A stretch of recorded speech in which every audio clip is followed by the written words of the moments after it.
Welcome to Fix SLP, the podcast shaking up the field of speech-language pathology.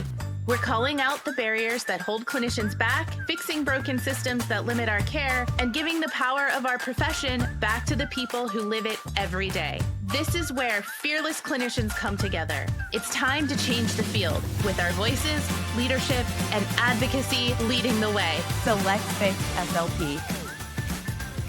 Hey everybody, welcome back. It's Jeanette.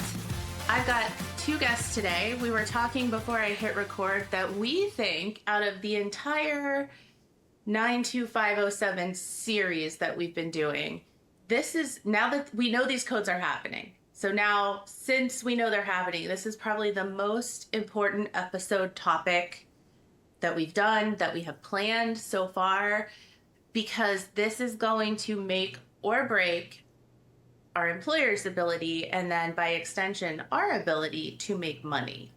And it's a serious concern that we have, a lot of other business owners have, a lot of other people familiar with the insurance process has, and we just need to talk about it so everybody's ready, because who knows, like in adult world, we said in the last podcast, most of our employers probably don't even know this is happening yet.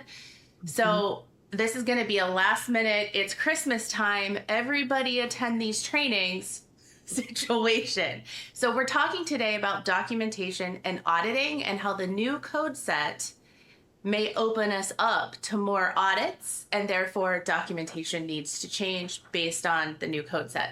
So before I jump in, I just want to say thank you to Mr. Fix SLP, who has been amazing this week. My husband, John, we are on vacation. He took the kids, and of course it's raining, so he couldn't take them down to the beach. So he has found somewhere to take the kids out of this condo so I could record without a ton of extra sound and disruption. He has tolerated meetings and phone calls as we've tried to get this advocacy effort and what to say to CMS off the ground. And so it seems like every time we go on vacation, something like this happens. I surprised him over 2 years ago with a trip to Mexico, and I forget what it was then, but something happened, and I was sitting poolside on my phone fixing SLP. So he's always very good about it, so just shout out to him. All right, so today I have Katie Brown back. If you didn't listen last week, we talked about adult issues with the new code set, but it's not just for adults. We have a fearless fixer who's been following for a very long time, who reached out very complimentary and said, this is probably the best episode you've ever done. Okay, thank you for that. So please, you don't have to be an adult SLP for it to be applicable to you. Please give it a listen. So that was adult. And then the week before I had Emily, we talked about pediatric issues, and Rick Gawenda was also on that one. We talked about the, sorry, you're watching from home now. I'm trying to do video. I got hair. Okay. We talked mostly about that G code that is pending for the pediatrics. It doesn't apply to adults. So give that a listen. If you're an adult SLP, don't skip it. Yes, the G code doesn't apply, but there's still plenty of other applicable information. So ladies, thank you for coming back. I am a business owner. I am a longtime clinician, but I don't deal with audits and reimbursement and documentation from a business owner side. I have dealt with it from the other side, and I think I've shared it on the pod before, but I'll share it briefly again. A time when one of my charts was audited by CMS and money was recalled, and how my employer dealt with that situation. I think we all are in agreement that these 10 new codes, which for our purposes, we will just call today 5 codes, because the documentation will be the same, whether it's a base code or an add-on. So we've gone from 1 catch-all to 5 specifics, plus we can say there's still dysphagia, cognition, and AAC. So in total, maybe 8 that we would have to, I think, document very accurately on. So just because Katie right now on my screen is on my left, we'll go left to right. Katie, why don't you tell everyone who you are briefly, where they can find you and what you do, and then we'll go to Emily. Yeah, absolutely. Thanks for having me back again. So I am a medical speech language pathologist and private practice owner in Buffalo, New York. I own the practice Neuro Speech Solutions, and you can find me on Instagram at Neuro Speech Solutions. I also have a website where I have lots of freebies and blogs for SLPs related to medical SLP topics. And I also have a Medicare for SLPs program that teaches private practice owners how to bill Medicare Part B, as well as compliance and documentation and all of those types of things. Documentation has always been at the core of what I think is super important for SLPs to be able to do. First off, efficient documentation, so that way we're not always just sitting there and bringing our documentation home, but also smart documentation that checks all the boxes for compliance. And that is a major concern, which is why Jeanette was kind enough to have me back on this week. This is time number 4. You get I know. a reoccurrence trophy at this point. I'm sending you a Christmas tree ornament. Oh, I'm excited. She was humble enough not to say it, but she does have a code she shared. Fix SLP is the promo code that she's offering our listeners a discount, and then even more generously gives us a very small percentage of your purchase. So it helps support me and anyone on the team that we're paying. And so we all really appreciate that. So, all right, Emily, how about you? Okay, I'm Emily Watkins. I'm a pediatric outpatient clinic owner in Louisiana, so you'll probably hear our distinct accent differences.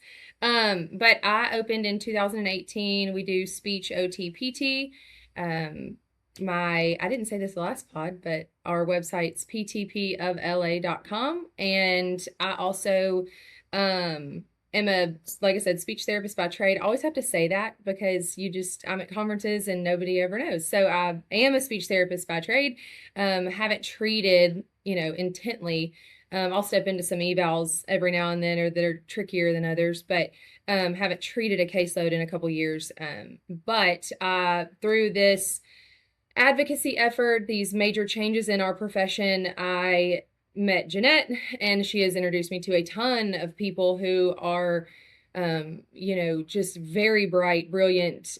They're doing so much to change the profession for the best. So I'm very thankful to have met her and her network and feel blessed to be included in her circle. But I, also decided to start this Facebook page because I felt like we needed a national page to where people could collaborate and make comments and give ideas, because there's been some really good ideas that have come up and people that I've talked to that I never would have met before or wouldn't have talked to. So I think it's been as much of a negative that people think that this is, and it's not. Like, change is never like wanted. We don't ask for like, oh, let's just change our entire profession and how we document and how we're going to operate.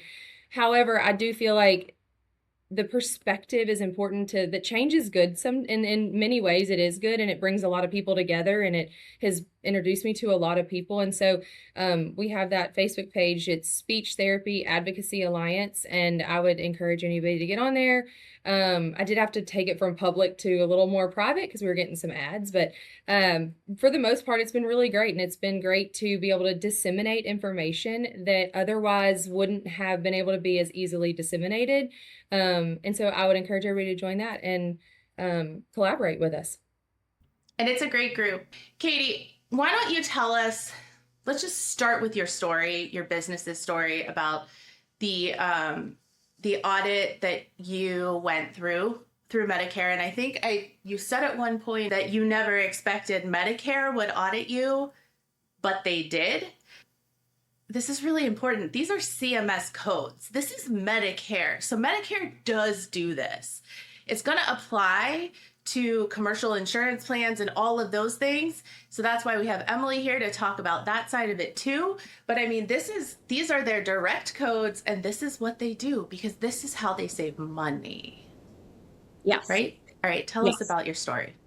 Of course. So like I said, I 100% never thought Medicare would ever audit me. I mean, I'm small fish, right? I am at the time that I got audited, I had maybe 4 full-time SLPs. I mean, I can't, it's not a large, I'm not a large practice. So I thought, we're good. It doesn't really matter. I want to do the best I can to have everything and have all my ducks in a row and make sure that all of my documentation is there.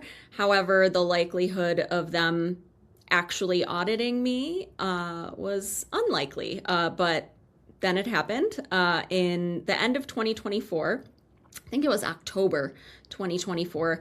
I got the dreaded envelope. Anyone who is contracted with Medicare, you know that a colored envelope means Medicare is wanting something from you, and it's typically negative.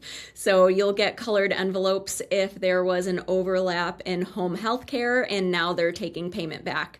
You will get a colored envelope if they are telling you that they are going to audit you, and that's what I received. So I received a request to send information. Essentially what they do is they say these patients for these date of service by this provider are affected.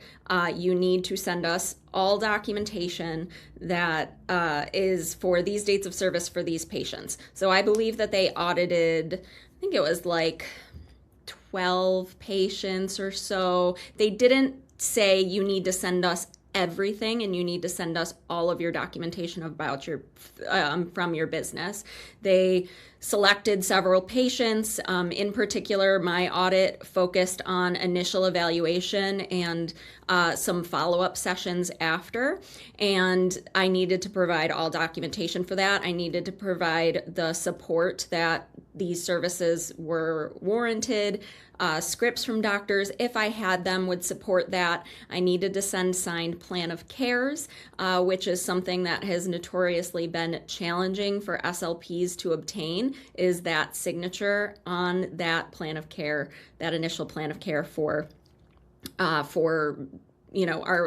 patients, because trying to chase down a physician to sign a piece of paper is almost impossible. So I received that and immediately panicked. I received it for requesting for patients years prior. So I received it in, I'm going to say October of 2024. All of the documentation was for 2022 that they requested. So they don't say, hey, last Thursday's visit, we need this. They're going to go back retrospectively and request the documentation there. So, you can think to yourself like, oh, I'm going to be safe because, a few years ago, they haven't asked for anything yet. No, you need to have everything outlined. It was a very strenuous process because it took quite a bit of time to get all the documentation, to send it out. And then, of course, there was the waiting of when am I going to get the response back from Medicare? Are they going to take money back from me? What did they find wrong? I can say that luckily I had a 0% error rate is the way that they do it. So they didn't find anything wrong with my documentation, which is so fantastic. Very happy about that. And honestly, documentation, like I said, documentation is like one of the pillars that I talk about with all of my clinicians, that I talk about whenever I'm educating other private practitioners or SLPs. Our documentation has to support what we're billing. And before, we were billing 92507, which was an umbrella code for basically anything that we did besides swallowing. And now our documentation is going to have to match the code that we're billing, one of those 5, parent codes, one of the 5 base codes. We're going to need to make sure that whatever is documented matches up. Your documentation must justify whatever it is that you're billing. And SLPs didn't need to necessarily deal with that before. We didn't need to say, oh, well, I did, 18 minutes of language and 16 minutes of speech before. This is our reality now, and we're going to have to get used to it. And at least I know for myself in my practice, we're starting now so that we get used to it before January hits when it really matters. As an educator, this is where I bring a little thought to this. Students aren't being taught any of this. I mean, it's not a blanket statement. There are university programs who certainly are doing a good job. So students are going to come out of school with a growth area in this. And they're coming to us, the practitioners who have never had to do this. I think there's going to be a lot of growing pains in this area, because I always bring it back to, as I think about this, we always say nobody knows what we do. We spend half of our time in hospitals or schools educating people about what we do. And I've said for years, half of the time, I don't even think speech pathologists know what we do. We make stuff up, we go with what we feel. And again, this is not everybody, so please don't get offended. But I'm someone who has done PRN in hundreds and hundreds of nursing homes over the last 17 years. And I have made that my full-time job. I have never been full-time as an adult therapist in one place, but whenever I have wanted full-time hours, I have achieved that. And in more than one instance, hit overtime. I have hit overtime. I've gotten $5,000 paychecks from multiple companies because the need is that great, or at least was back then. So I just had this conversation where in one of the adult groups, in the SNF group, somebody said, the pattern in nursing homes is that we only treat dysphagia. And I was like, you don't treat aphasia or cognition or motor speech or whoa. And she described the same scenario that I have with all how I work. And she said, I'm surprised you're even asking this. You must not be in nursing homes that much. No, like actively still in nursing homes, still today, even through all of my teaching still. So that must be regional or specific to that little area. But generally, we should be treating all of those things. And so I have seen documentation for all of those things across many clinicians, many students, as I've taught and supervised. And it worked for 92507 because what you said, Katie, is it's like a catch-all. But now, as SLPs have to know what we're doing and why we're doing it. Or else, once we figure it out, we have to add another eval on. And I think some instances, Katie, this might even be different in a nursing home. And I think it is for Part A, which is not what we're talking about. I don't even know if that's reimbursed necessarily. I don't know. Emily saying no. If we have someone who has aphasia and we sign them up for language treatment and dysphagia treatment, but then 3 weeks into it, we're like, oh, there is definitely an apraxia happening here. We can't just start treating apraxia. We have to go add that on to the plan of care through an evaluation that shows that that is a problem and then add it on, which is extra work and lost therapy time. So that's just one example of how we've been able to kind of pivot. Like before, maybe we could just do a quick UPOC or an addendum and add a goal or two, or a progress note and add a goal. Whereas now, no progress note, I don't think, ladies, you can correct me, a progress note isn't going to cut it now. We have to have the evaluation that shows the need and then write the goals to get the reimbursement. Am I right there? Yes, to my understanding, yes.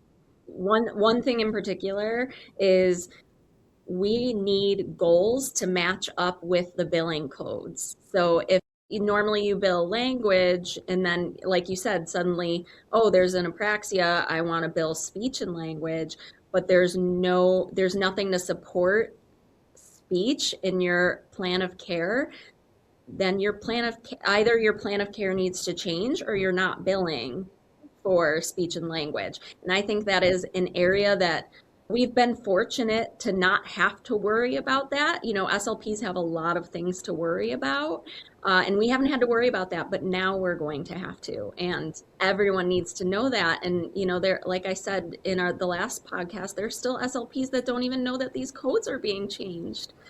Happened last night. Spread one last night. Somebody tagged me. I was like, how's this still happening?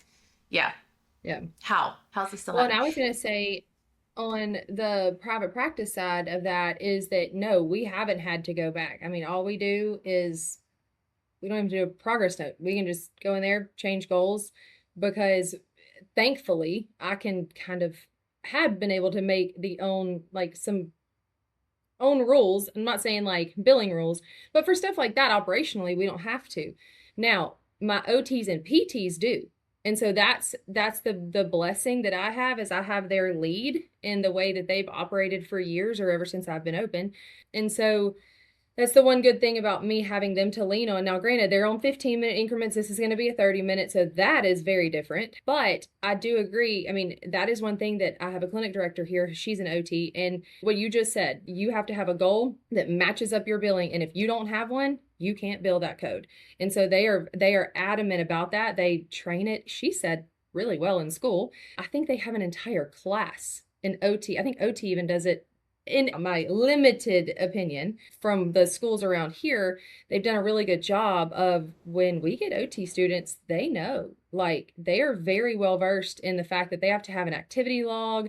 They have to have an activity log that matches the minutes, that matches the goal, that matches the billing code. Your EMR system, it's not going to say the best ones are the ones that cost the most money, but typically the money matches the value in that situation. So your EMR system, dependent upon how invested they are and well-versed in what's going on, is going to be able to help in some of these instances. However, it's the human error that we all are very concerned about. And I think it's valid. You know, I mean, we're going from, like you just said, I call it the umbrella code, catch-all code, umbrella code, whatever you want to call it. And we're now splicing that into 5 different billing codes. And as much as that is, from an operational standpoint, a nightmare, from a data standpoint, I love it, because I want to know how much of this we're doing and how much of this therapy we're doing. And then I would love to know the outcomes of these individual therapies, or when they're combined, do we have better outcomes? Okay, well, we can get paid more for that if that's the case. So there's all kinds of great things that will come of this, if we can just get through the tough part, which is the change. And so you got to get your mind right, basically, on, we're going from a catch-all umbrella code to these 5 codes. And then how do we justify that? We've always had to justify why we're billing a code. Like that's not going away. It's the fact of justifying now the minutes. And so I think that's important. If you can understand that you're still justifying, but you're going to have to say that my documentation justifies spending 16 minutes, 30 minutes, 38 minutes, whatever it is that you end up operationally working by, you just have to be able to justify that amount of minutes. So if the kid does 5 trials on, and I'm talking from a PEDS perspective here, on a speech sound, there's no way in the world that an insurance, if they audit you, can pull that and go, well, I can't pay you 30 minutes for that, right? So you are going to have to prove that you are working, and not just seeing a kid because they were late and they were 20 minutes late and we saw them for 10 minutes. I mean, we had that happen this week. The therapist came and said, hey, they're 14 now into 14 minutes. Do I just cancel? And I said, yes, because I cannot justify. I don't care if the parent wants us to see them. I mean, I can see them all day long, but I can't bill for it. And so that's the thing, is that we're going to, but you technically could. I'm just not doing that across the board with 14, 18 speech therapists that I have. I'm not doing that, because then that just becomes the norm, and I'm not going to have that become the norm. So again, it's all in the fact of having to justify your documentation. It's just one step further in saying, okay, well, what did I do to be able to justify that 16 minutes or that 30 minutes, whatever it is that you're doing. But you're going to have to justify 16 minutes of therapy to be able to bill a code. And so that's going to be kind of the challenge. I'm glad you brought that up, because I was thinking about this in preparation for today. I was thinking about what are some of the challenges that I could see happening. And what I could see happening is that as a speech therapist, we know we're going to bill voice and cognition, or how about language and cognition? We're going to do those two. I could see me or anyone else walking into that session, doing what I always do, and then billing 16 and 16, right? Technically, that's not ethical. We need to make sure we're spending 16 on the language and 16 on the cognition, and that we're showing that in the notes. And the example Emily gave, 5 trials of whatever, that's not 16 minutes. Unless you are documenting like crazy how the person struggled and the cueing you gave. And so I think some of this language, like min, mod, max cues, might not cut it anymore if you have someone who's only doing 5 trials and you're saying you're billing 16 or 30 minutes. I see that a lot. We tend to do 3 out of 5 trials, or 5 out of 5, or 10 out of 10, or 8 out of 10 with 8 out of 10 accuracy, whatever. Who's getting better in 10 trials? I say this all the time, and I always go back to dysphagia because my own practice has changed a lot over the years, so I can look back at what I did to what I do now. And this is what I tell my students. If you want to get a 6-pack, you are not going to the gym and doing 10 sit-ups and going home. And so that's the equivalent of doing 10 chin tuck against resistance, or 10 effortful swallows and calling it a day. We're not getting anyone better in 10 trials. So if we're really focusing on these things, we are going to have to up the number of trials we're doing with people. And if they're lower, document why it took so long to get through those trials. And this is across the board. This isn't swallowing or language. This is across the board. If we're not documenting a session that's showing that robust treatment for the number of minutes we're saying we're doing it, they're going to see right through it. And maybe not at first, but AI is coming into auditing, and AI is going to know. They're going to know. Another one I see, not as much anymore, but for cognition, where I did this in my clinical placement as a student. We had cognitive patients coming in, and we would put down 3 playing cards or 5 playing cards, and we'd make them memorize where they were and shuffle them up and then give it to them. And now you have to lay these out in order.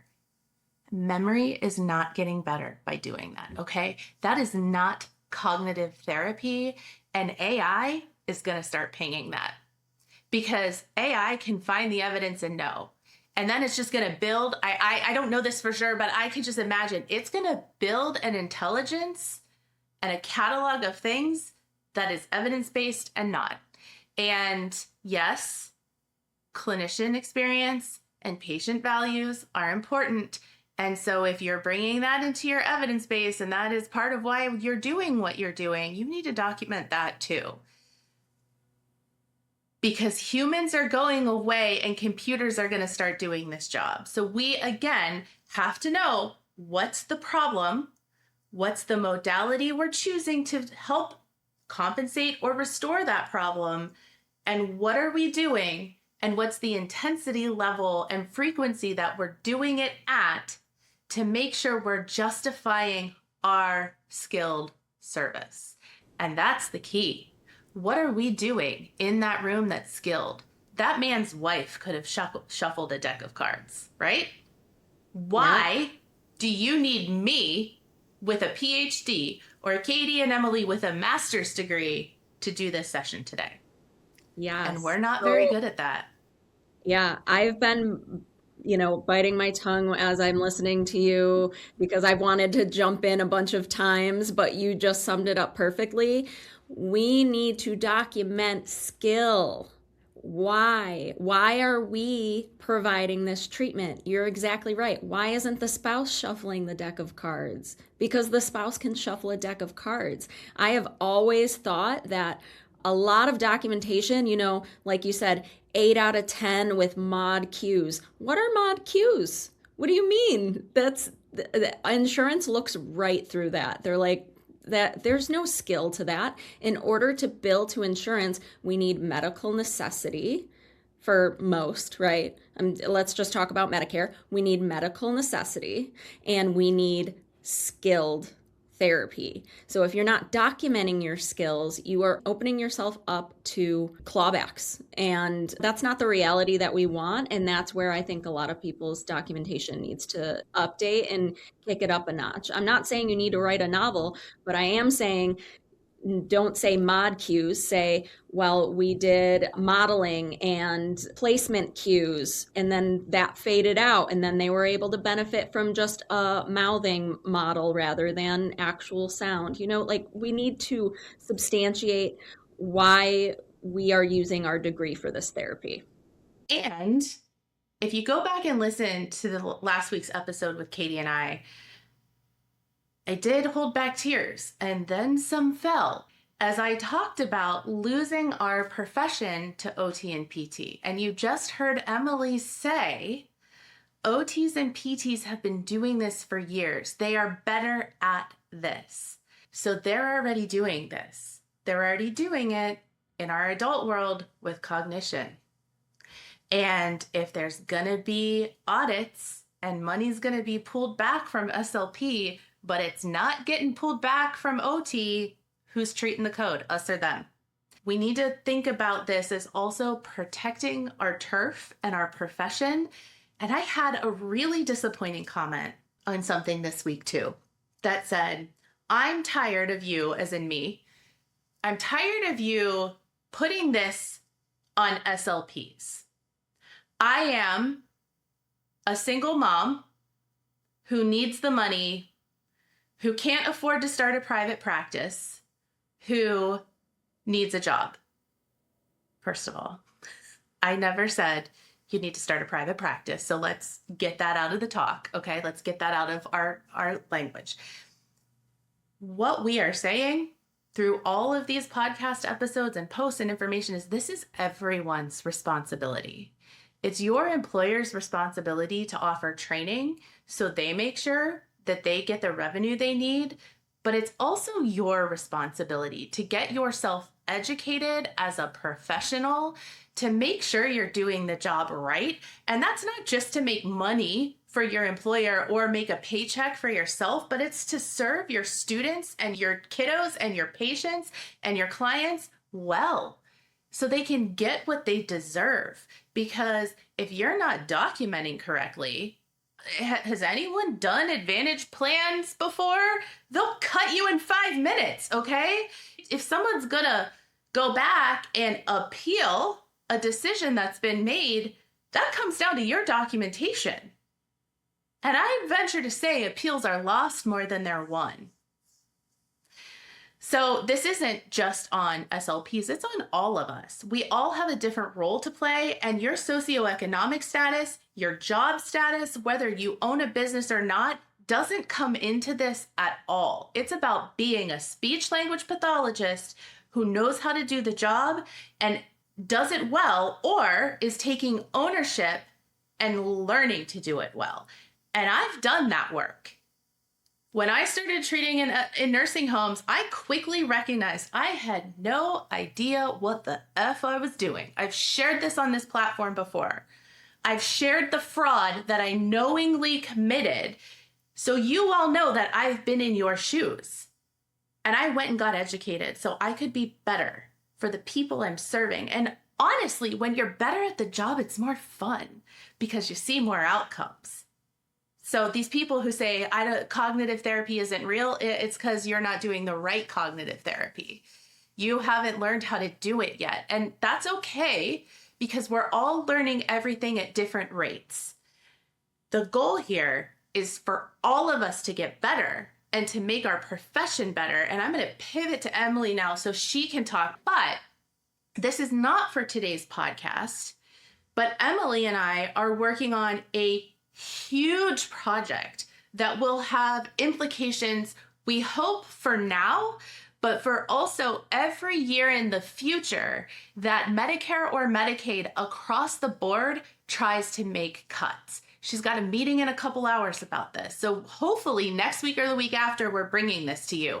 It's not ready to go yet, but it all plays into this how to comment to CMS thing. But what that is going to rely on is accurate data and accurate reporting. And I even did some self-reflection as I was getting ready for this, because as Katie and I said in our podcast, we brought some like positives to light too. It wasn't all doom and gloom. And I was like, has your attitude shifted? How was this 92507 change bad and now suddenly it's good? And it's not that my attitude has shifted, it's that it has had to shift. Because as Emily had said, none of us want this, right? None of us wanted to go away from 92507. These 5 codes and these 5 add-on codes were not going to be good. We lost. It's happening. So now it's not that I personally have changed my perspective. I still hate this. It's that this is happening whether we want to or not. And so now we have to find the good in it. We have to take the lemons and make the lemonade and figure out how can we use this as an opportunity to improve ourselves and our profession, and maybe on the other side of this, be even stronger than we were 3 months ago. All of this is going to come down to accurate data reporting. That's on all of us. So Katie has shared how this has impacted her. Well, or actually, it was just the stress and the time and maybe the money for admin that it had impacted. Thankfully, you weren't paying money back. Emily, tell us about your auditing story. Okay, so I have a lot. I've done early intervention before I opened my practice. I got audited there. A lot of speech therapists in the early intervention will do like paper documentation, and I knew that I was just not good enough to keep up with that for 5 years. So I got a digital platform, did signatures, parents would sign on the iPad, things like that. So if you're in EI, I would also, this goes from early intervention, EI, I'm going to say it that way, to private practice, to schools, to anything. I'm just going to talk from pediatric. I've never been in the schools from a working sense. But y'all, heads up, this change is going to happen right in the middle of your school year. So again, that's going to be another shakeup if they haven't thought about that. But from an EI perspective, I got audited, sent everything in, and then everything was cleared. I think the biggest thing, if people can wrap their head around documentation, is consistency in when you do it, consistency in how you do it, consistency in why you do it. My company is very core value based and mission driven, and one of our core values is discipline. And I am not good at discipline. I am not good at, like, if I'm going to go work out, I'm not doing it at the same time, all of that. But when it comes to compliance, that is like one of the biggest values that you can have, and things that you can just get locked in now, is doing it consistently. So do your documentation at point of service if it's possible. Peds, it's a little harder. If you have a kiddo that's a little more behavioral, or you're having issues, or they're all over the place. But 80% of our patients in our clinic, you can do point of service documentation, and that is the best documentation, or at least to get most of it in, because your memory is right there. You're not going to forget something. You're going to be able to know how many minutes. You're not going to do it in 3 more sessions and think, oh gosh, I don't remember how many minutes I did that. So those things are going to get harder as the time between when you did it and when you're documenting. So again, consistency in when you document, consistency in how. That is really important too, because again, I did documentation very consistently. All of my audits have gone pretty well. And so again, the how, like, how are you documenting and doing it extremely consistently? Because payers like that too. If you show that you're very consistent in the words you use, and not necessarily pulling forward words. I'm talking about medical words versus, Katie just said it, those type things. If you're more detailed in how you're doing it, then it just becomes a habit too, but also it's the consistency in it. So that would be my biggest takeaway, is just get super consistent, get trained, get a standard. We have standards at our company where they have to be followed. And so I didn't tell my audit story. I guess I'd go back and say that. But EI, I've had an audit. I've had multiple audits from Medicaid, Blue Cross. I've had them all across the board. That was mainly because I grew so fast. And the Blue Cross told me there's no way you grew and didn't acquire a company. And I said, nope, I didn't. And they literally went back and forth with me. It was during COVID. We went 230% year over year for like 3 years, I think. And so like when you have things like this, there are triggers in their system that happen. So if you bill certain codes together a lot, that doesn't mean it's wrong. I had an audit from that. I mean, Blue Cross taken back, they're trying to take $120,000 back because I billed 2 things together and they put their NCCI edits in 30 days before. It was also in 2024. They went into effect in 2025. So audits, I mean, they're not fun. I'm not going to ooh, let me have one. I don't want one. But I also think there's a way you can deal with them and handle them. And if you can stand on the fact that you're doing things correctly and you are, then they're not as scary as they seem from the outside. Because again, knowledge is power. If you're anxious, you're worried or whatever, just gain the knowledge and all of that fear and anxiety goes away. Just a little pro tip. When I get audited, I just call them and I say, what do you need? And I ask them a ton of questions. And sometimes they give me 0 answers. Okay, they tell you no. I'm not going to tell you anything. But sometimes the Blue Cross one, they told me exactly what they were looking at. Called Rick Goinda. He called me back at 8 p.m. one night and he was like, you have nothing to worry about. Why are they even sending you this? These are allowed to be billed together. Sometimes just call and ask questions. Pro tip, because a lot of times they'll give you some information. You'll get somebody who will give you the information.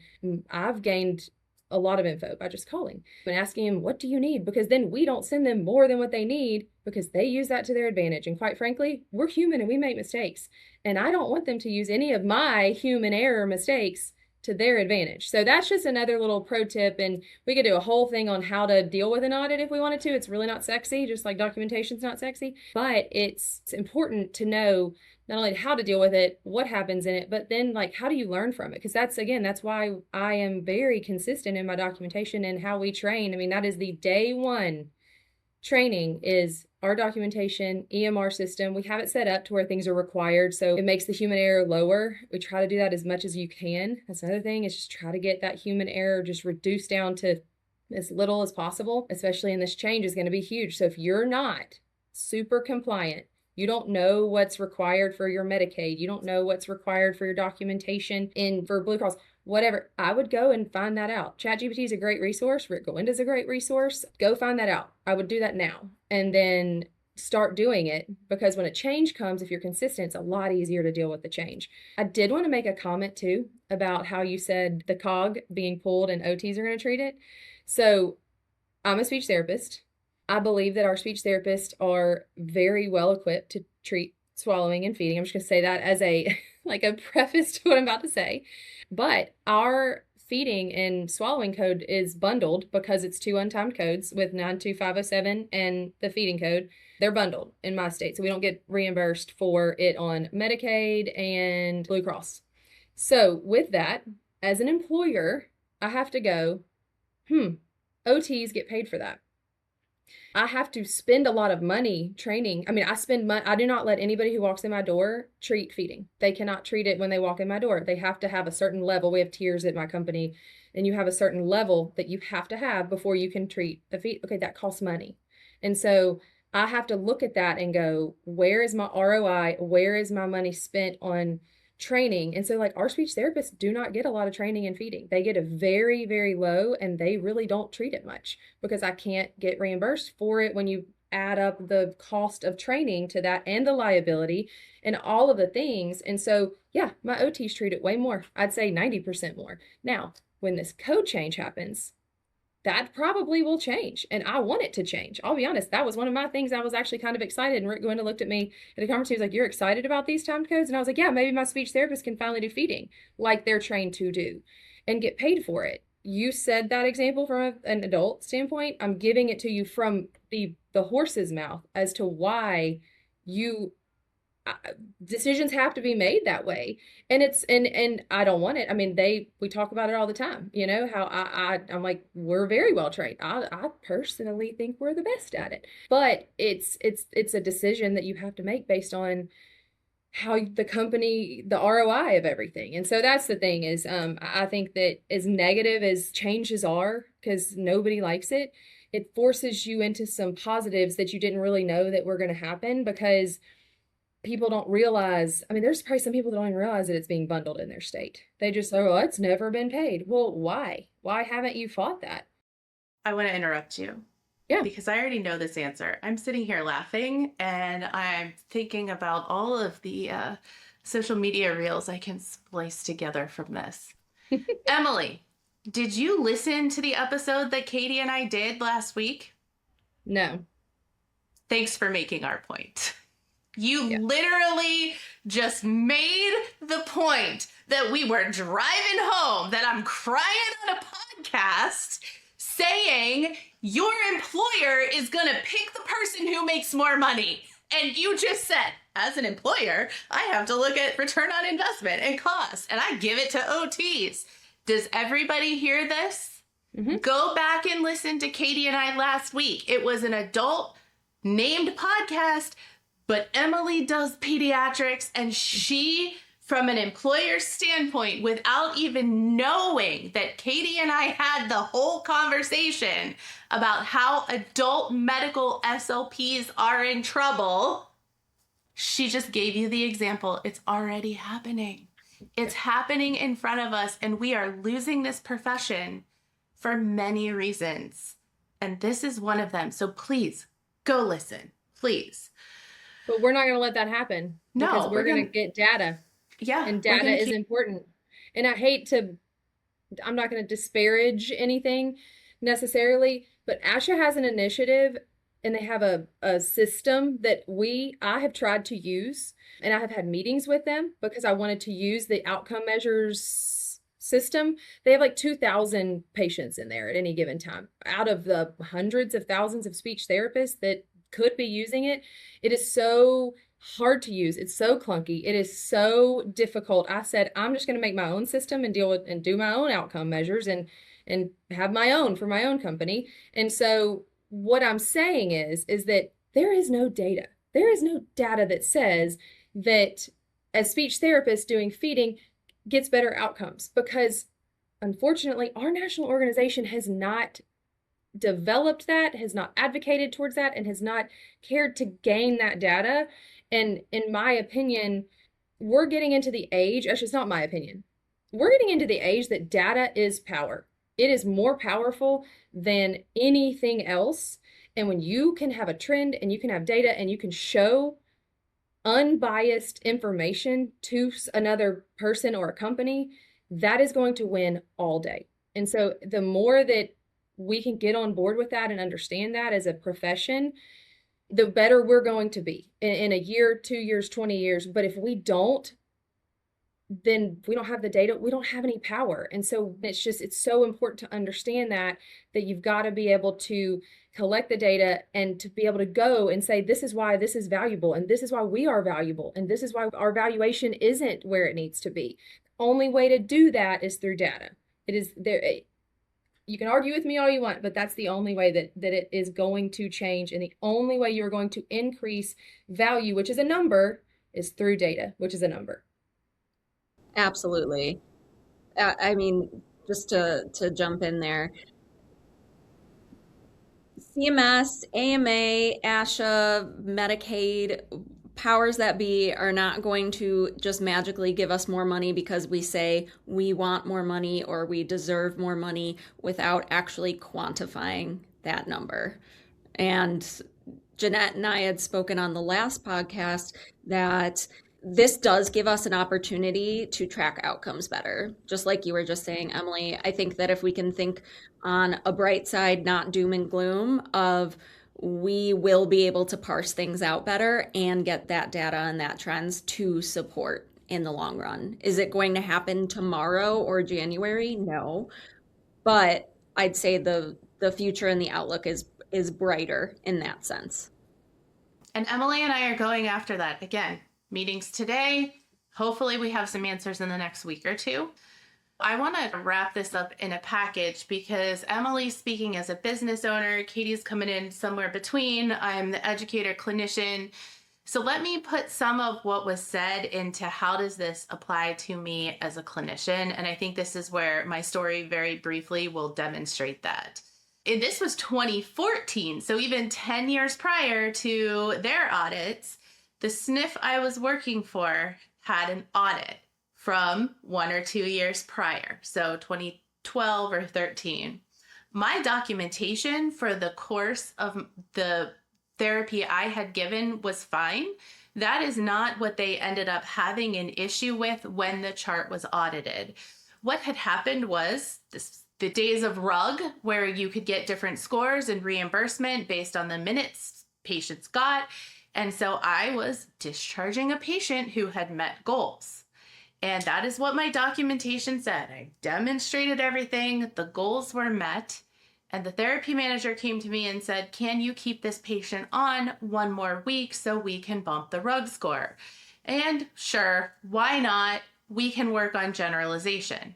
What I didn't do, and this was on me, but never had to do that before, I should have updated the goals. I should have added a goal for generalization, but also I don't even know if that would have helped, because the documentation leading up to that was like, goals met, discharge next session. By the time they asked me this, I had already put in the discharge. They went in and deleted it, and then we extended the plan of care. So that wasn't really on me either, because I wasn't going to be going back and revising previous notes. So that's a little gray. But anyway, kept the patient on for 3 more sessions. 2 years later, the chart gets audited, and the company comes to me, and now it's my fault.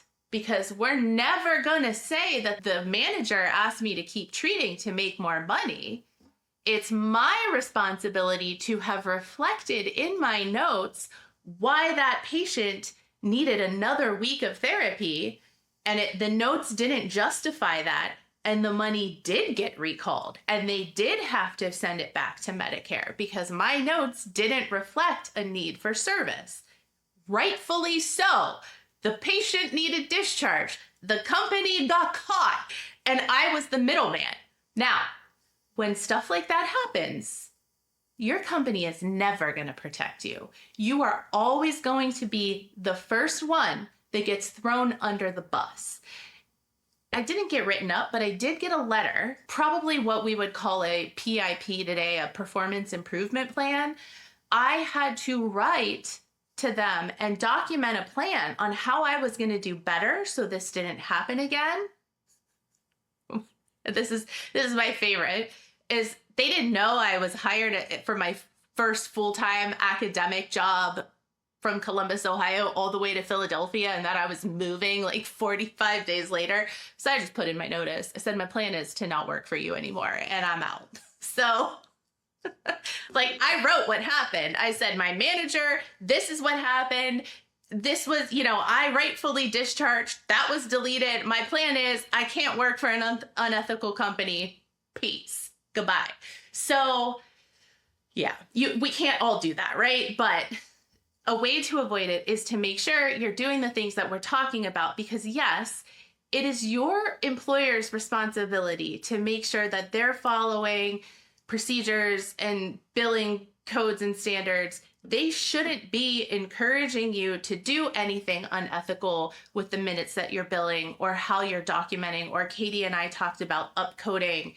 So, which is really, well, didn't you really? I've heard this before, where in a lot of skilled nursing facilities, we bill, really, we're just doing that hour eval, but they don't get paid for that. There was a point in time where the company I was working for wanted me to bill 15 to 20 minutes for an eval and the rest onto treatment.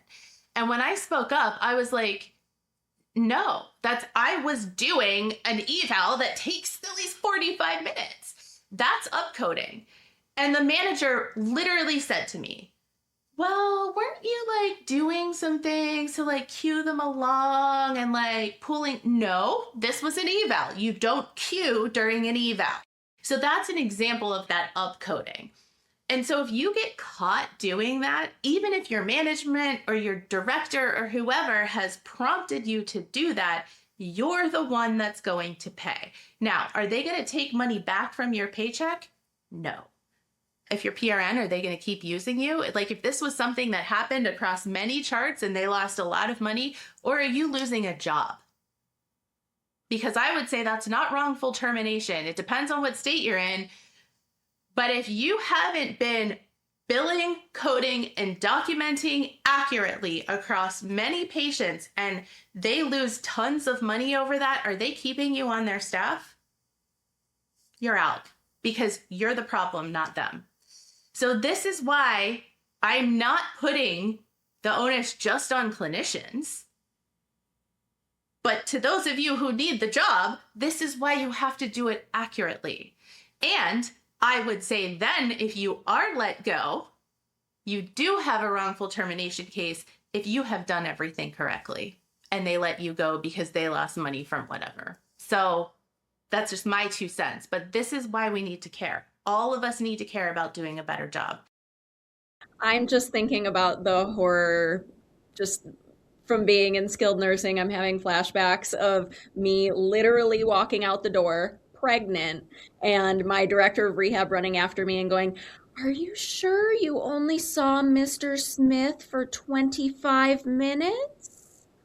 And I'm out the door and I'm like, "I'm sure that I saw Mr. Smith for only 25 minutes. And then a complete huff and, "Fine, I'll have PT go and see him for 5 more minutes." Cool.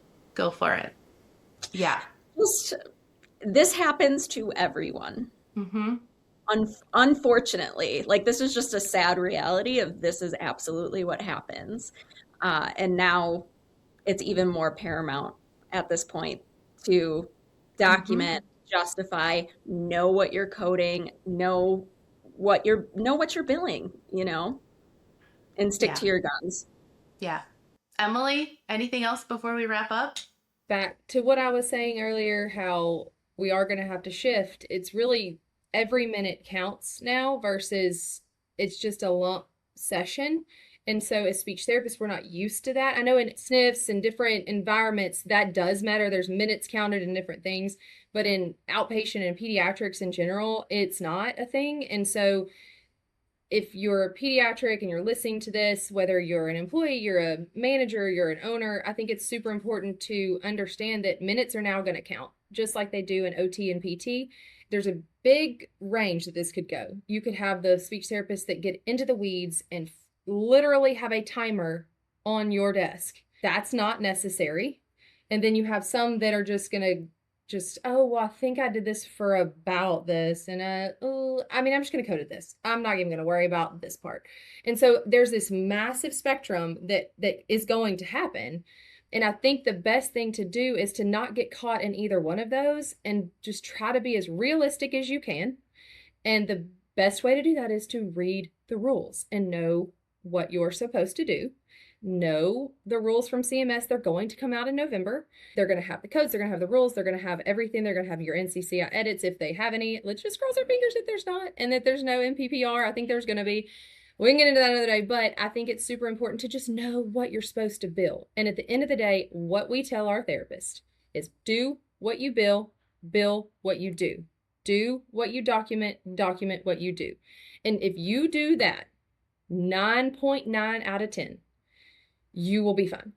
And that is the one thing I would like to leave people with is don't get into the weeds to where you miss a big part of the documentation that could get you in trouble.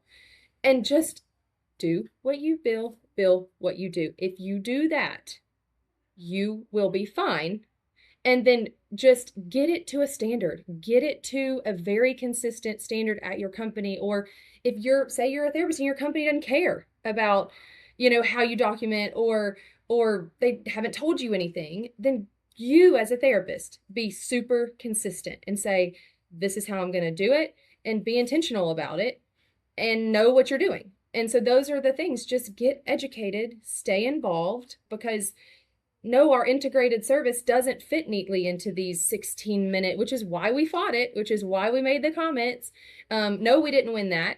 I think it was a long shot anyway, but I think it united our profession, which I love, and connected people that didn't know each other before. But I do think it is super important to just those two things, is to not get into the weeds of it, but then also take it serious too. And I think just get educated, go right down the middle. Unfortunately, I wish we could just do therapy and bill it out and they would believe us that we did it, but that's not our reality. We have to justify why we deserve to get paid what we're getting paid. And then hopefully there will be some data collection that will allow us to, over time, increase this instead of it going down. So that's kind of my end all takeaway, is that every minute matters now. Yeah, thank you. So just looking ahead, it's not scheduled yet, but I still might have a bonus or a mini session about schools. I have to get that scheduled. Emily and I are working on this larger project. We're working towards a consultant or a lobbyist, or I've started calling it a dream team. I looked at AI last night and I was like, here's my plan. Who do I really need? And AI was like, well, if I had a budget of $250,000 to $500,000, and I was like, stop. This is Fix SLP. I've got like $5,000. So we're working on that sometime soon. So we'll get an episode on that. We've got some school things coming up, and then who knows what's next. So you may not have an episode next week, 1 week from when this drops. It will depend on if I can get that schools episode scheduled and if Emily and I can get nailed down what we're doing. The one more thing that Katie and I messaged her last night, which is, I can't believe we forgot it, because Katie and I met over collaborating on telepractice, but we didn't mention that none of these codes are included for telepractice for SLPs. So we just fought that fight, and now we need to fight it again. So whatever Emily and I do in terms of the lobbyist for CMS or the consultant, it will include comments like that. Obviously, we all know why that's important. I don't think we need to rehash it, but just be aware that we forgot to mention it. So stick with us. We promise guidance for comments are coming. It's coming. We're working on it. Ladies, thank you for coming. Katie, you'll have to come back. Let's make it 5. Let's make it 5. Yeah. So everybody have a great rest of the week, and thanks for fixing it. Thanks for listening to the Fix SLP Podcast, the podcast shaking up the field of speech-language pathology. Don't forget to check out our social media or fixslp.com for our latest promo codes for continuing education, therapy materials, merch, and more. Supporting our sponsors also supports our Fix SLP team. Don't just listen, be a part of the change. Share this episode and our social media content, and let's keep fixing the field one fight at a time.